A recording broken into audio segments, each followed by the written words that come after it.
is the story, the fantastically true story of Herbert A. Philbrick, who for 9 frightening years did lead 3 lives. Average citizen, high-level member of the Communist Party, and counter-spy for the Federal Bureau of Investigation. For obvious reasons, the names, dates, and places have been changed, but the story is based on fact. The secret enemies of a nation have objectives that must be elaborately planned and secretly carried out.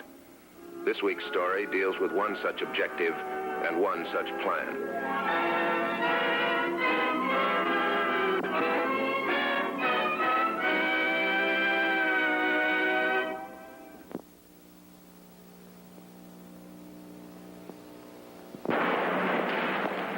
In the advertising business, the morning mail can and usually does bring almost anything. But after a while, you become case-hardened and learn to ignore clever attention-getters. Only a reserved ticket for one on a sightseeing bus in an envelope bearing no return address is more than an attention-getter, when your job is more than just advertising. Watch your step getting up. Watch your step getting up. Window seat 9, rear of the bus, left side. Watch your step getting up. Okay, a sightseeing bus is a brilliant idea for a rendezvous. But who sent me the ticket? Who'll be sitting next to me? Comrade or FBI? Neither one, I'd say. If Comrade Elaine didn't happen to be my own cell leader.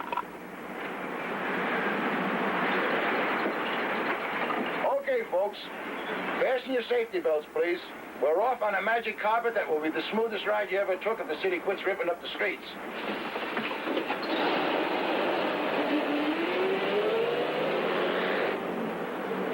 Still have your car, Herb? Yeah, You usually drive in the town, don't you? most of the time. You cover this whole territory pretty much? Both in and out of the city? That's right. Good, we can use you. To go where? Nearby. When? Soon. Kind of a long bus ride for such a short meeting, isn't it? If that were the only reason for the bus ride. Now, ladies and gentlemen, we're approaching the unincorporated, uninhibited, cozy little suburb of Meadowcrest. Take a good look at this intersection we're passing. Notice the landmarks? Clock over the bank. Traffic lights. Drugstore across the street. Keep them in mind.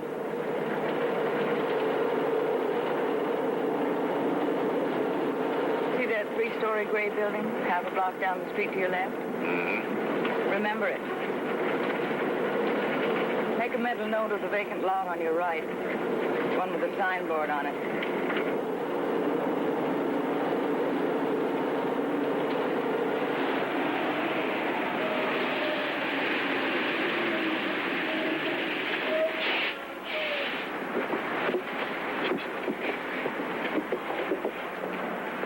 Yeah, you're late going to work, Philbrick.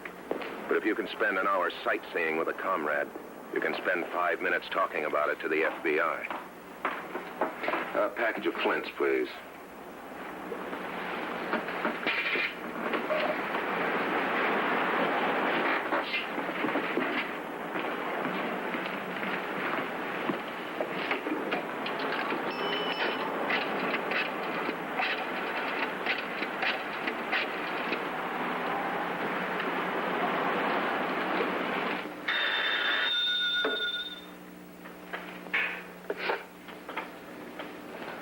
Hello? Hello. I just wanted to tell you that the artwork on that layout of yours is coming along fine. Well, that's good. I'm glad to hear it. I ought to have the whole project for you next week. Yeah, there may be a little delay, though. I may have to go out of town, a few short trips. I see. Well, try to keep in touch with me, will you? I'm very anxious to see how things are going. And thanks for calling. Don't mention it. Okay. Now the right hand knows what the left is doing. Now back to the office and business as usual. Business on the double. A sightseeing trip was not on today's agenda.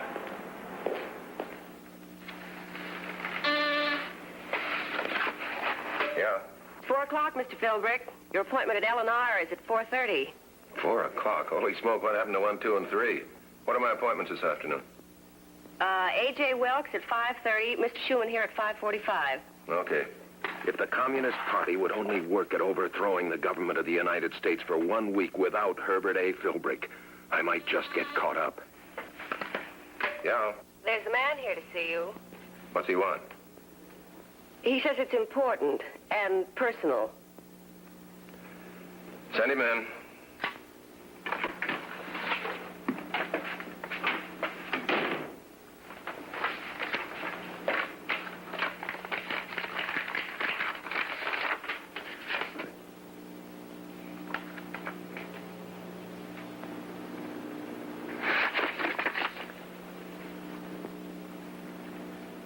Well, is there anything else?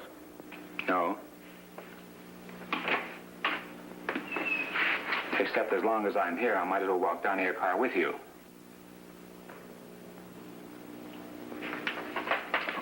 Nine minutes. It takes exactly 9 minutes to get to Elaine's house from here non-stop, which is precisely what the comrade has in mind, I'm sure.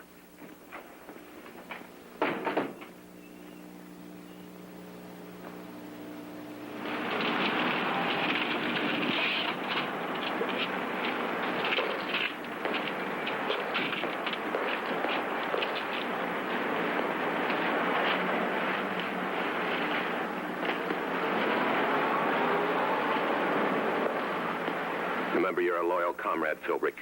But be careful, not too eager. Come in.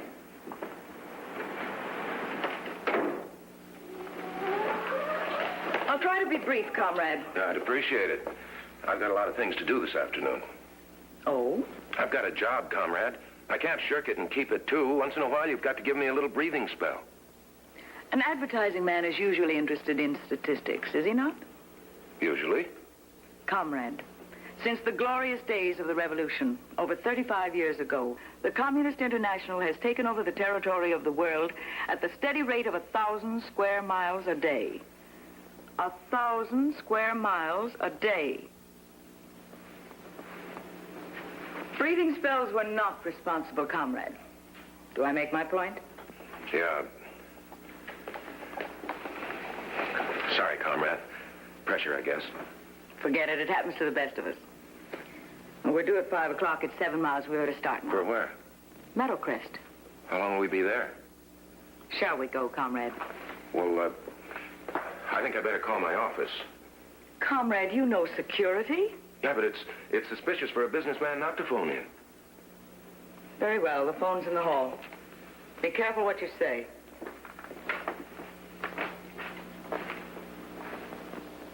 If I could leave word with Carol, tell her where I was going, then if the FBI happened to call me...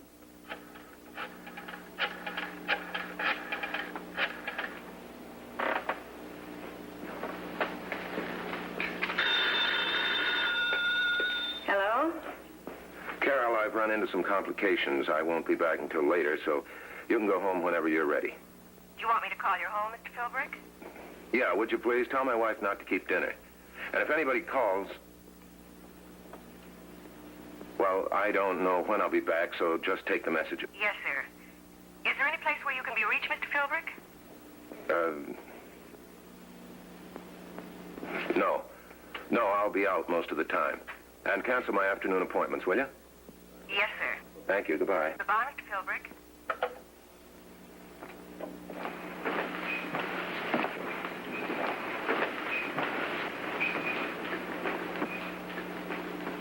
Shall we go, comrade?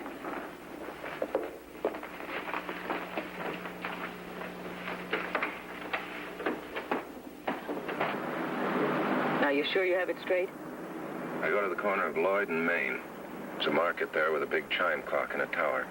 When the chimes strike 5, I wait for the light to turn green, then I cross Main. What if the light's already green? And I wait for it to go red and then green again. Then I cross Main. Walking slowly, My right hand in my pocket, my left hand down at my side. ready to receive an object. Then I come back to you here in the car. With the object. Oh, turn right here, comrade.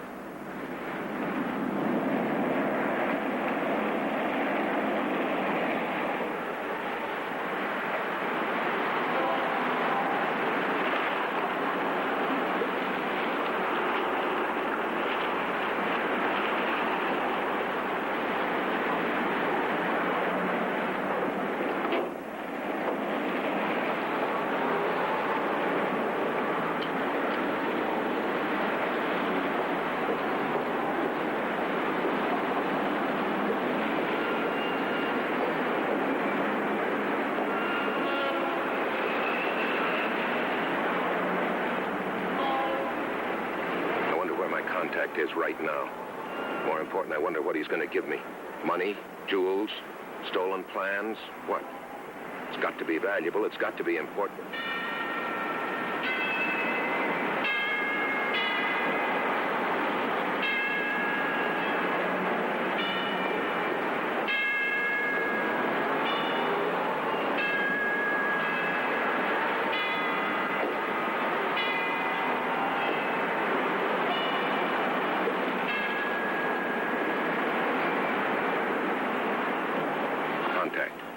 From behind me.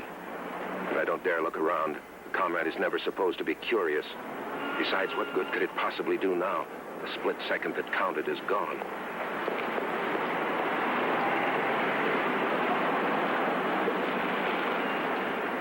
Okay, Philbrick, the surprise package. When do you peek? If you wait until you get back to the car, it's too late. It's now or never. And here's your chance.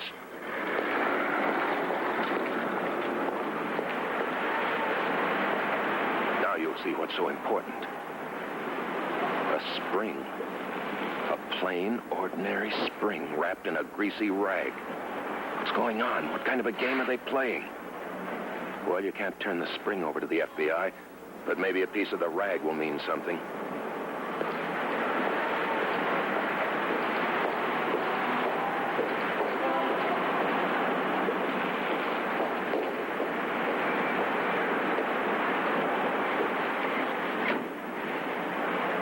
Very heavy. You weren't very quick. Well, I was afraid I was being followed, so I ducked into an alley and hid for a minute. I know.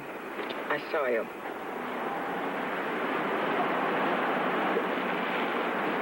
Let's go.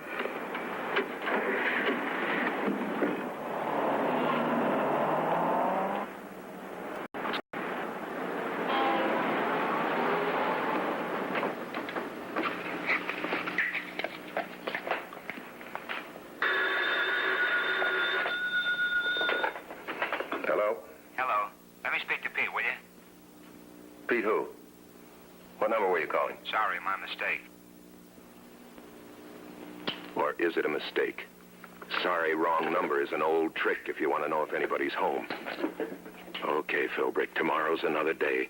Maybe it won't be so jumpy out. And maybe you ought to get something to eat. You can worry better on a full stomach.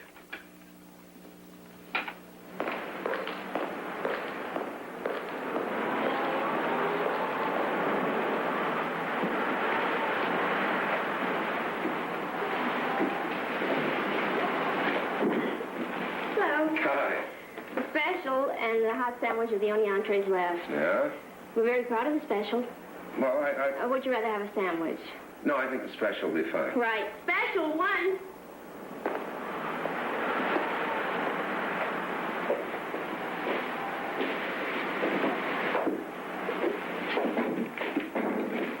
Yes, sir?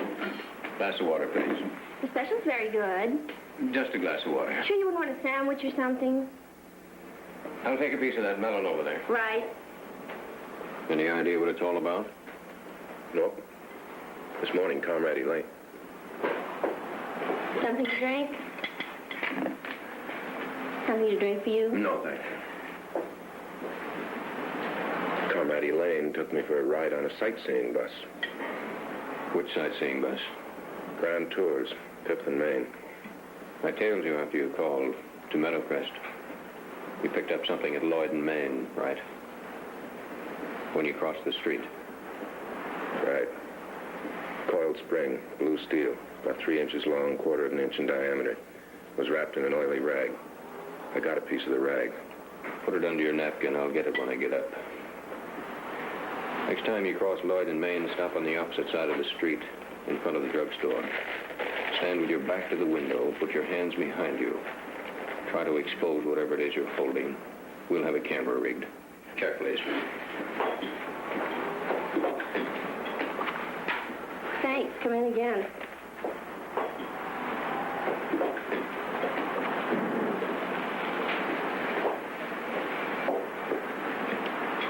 Well, I guess it's just a little too early for Mellon. Is everything okay by you? Oh, yeah, fine. Just fine.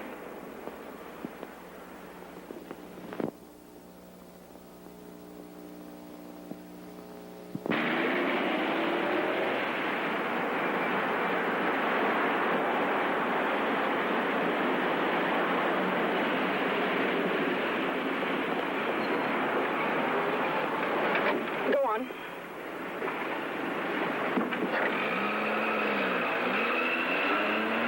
Where to? Meadowcrest again? Yes, we haven't much time. We're expected there at 9:30. By an odd coincidence, I was expected at my office at 9:30. We aren't going to talk about breathing spells again, are we, comrade? Not on your life, comrade.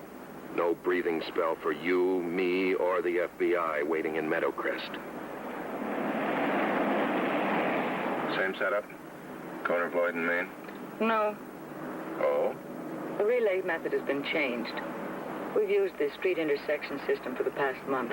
That's too long in too many places, both in the city and suburbs. From now on, we'll use coasters. Coasters? Innocent go-between. For example, someone hands an elevator operator a sealed envelope. Tells him he was supposed to give it to a tall man in a checked coat, but that he can't wait any longer, and would he do it for him? I get it. 10 minutes later, a tall man in a checked coat does arrive. That's me. The envelope is exchanged without any direct contact. Exactly.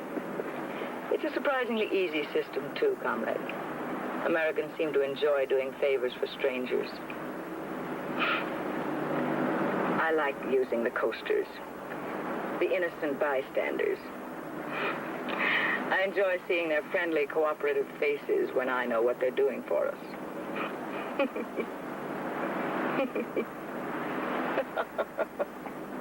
Sorry, FBI. Plans changed. No photograph today. And still not even the slightest idea what this is all about.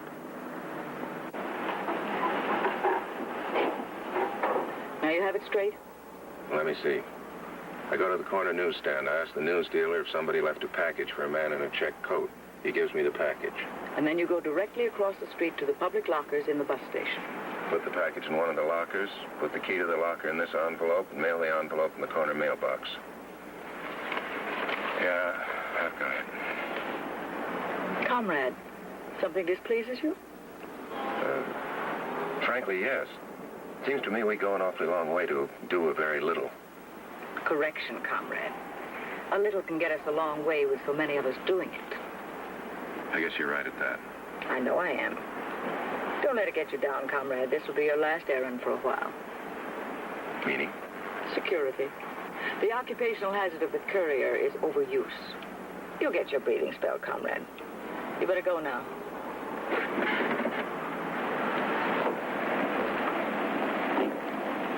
What timing. Me on my last run and the FBI waiting in the wrong place.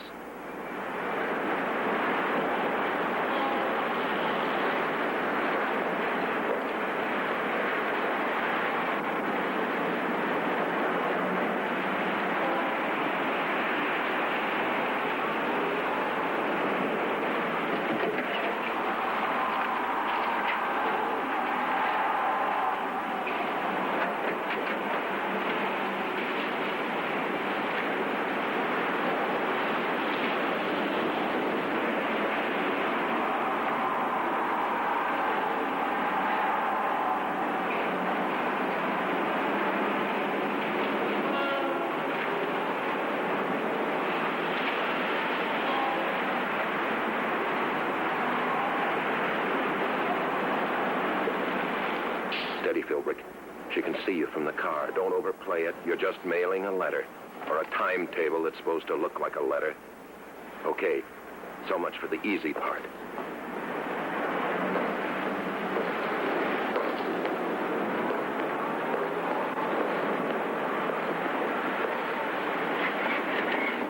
No trouble? No trouble.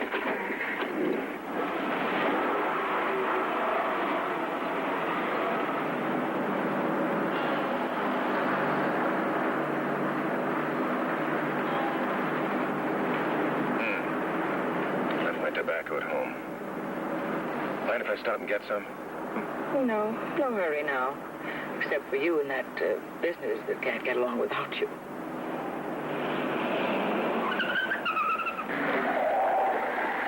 That's stupid. Making a U-turn in a business street. A ticket from a policeman can't possibly help us, you know.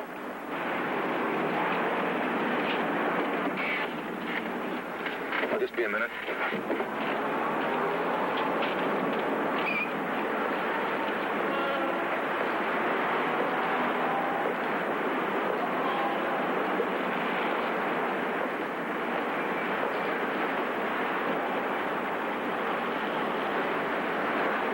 Okay, Dressler. You can get your photograph after all. And thank heavens I can trust you to mail the key.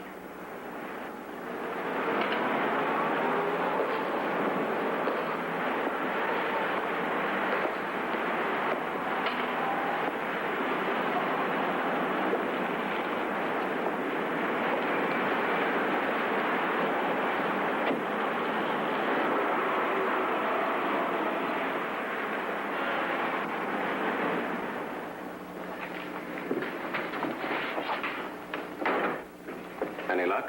We nailed it. Comes from the Letterman Metal Parts Factory, about 20 miles out of Meadowcrest. Fine. Does it add up all the way? I don't know. I'm waiting for the overlay drawing and that part we picked up at the bus station locker this afternoon. Take a look at this overlay box. These are metal parts smuggled out of various metal factories around the city. Through agents and friends, we intercepted them. 3 out of 5 factories, incidentally, are visible from a sightseeing bus. Karma Delane's scout car, huh? Yeah. Number 1, the Ordine plant along the bus route. One of our agents intercepted this from a commie long enough to get a good look at it. Number 2, well, the order doesn't matter. The Letterman plant near Meadowcrest from Philbrick. 3 and 4. More parts intercepted by our own agents. What is it? I'll be sure in just a moment. That may be the answer. The overlay of the part Philbrick brought to us today. Thanks.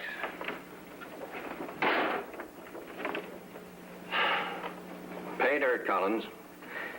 I sent out to an assembly plant this morning and got a complete overlay made. Now watch.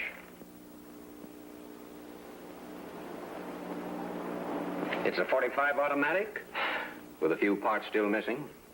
Among them, the hand grips. Hand grips? Those are made out at the Woodburg Stamping Works. Yeah. And tomorrow, Collins, we'll have the Woodburg Stamping Works well covered. It's about time we started doing a little collecting ourselves. I don't get it. Why all the trouble just to sneak out a gun? It's not just a gun, Collins. It's a gun that doesn't exist on any records anyplace. The few comrades who get by security and work in these plants always manage to steal these parts before the serial numbers are put on. Uh-huh. And they're spare parts that would never be missed if we weren't looking for them. That's right. An excellent murder weapon when and if the occasion arises. Also, a gun a day means 5 guns a week, 250 guns a year. They're in the ordnance business, Collins. Hello? I just called to tell you those out-of-town trips I mentioned have been canceled. I'll be able to give your account a lot more time now. That is, if you're interested. Oh, we're interested, all right. But I wouldn't concentrate on our last project. We consider it more or less closed, except for some detail work. Good. Well, I'll keep in touch. Do that. Goodbye. And thanks for your interest. Don't mention it. Bye. It's $1.35, sir. Thanks. You work late a lot, don't you? Overtime, huh? Sort of. Sort of. Well, either you get paid or you don't. I get paid. Sort of. Night.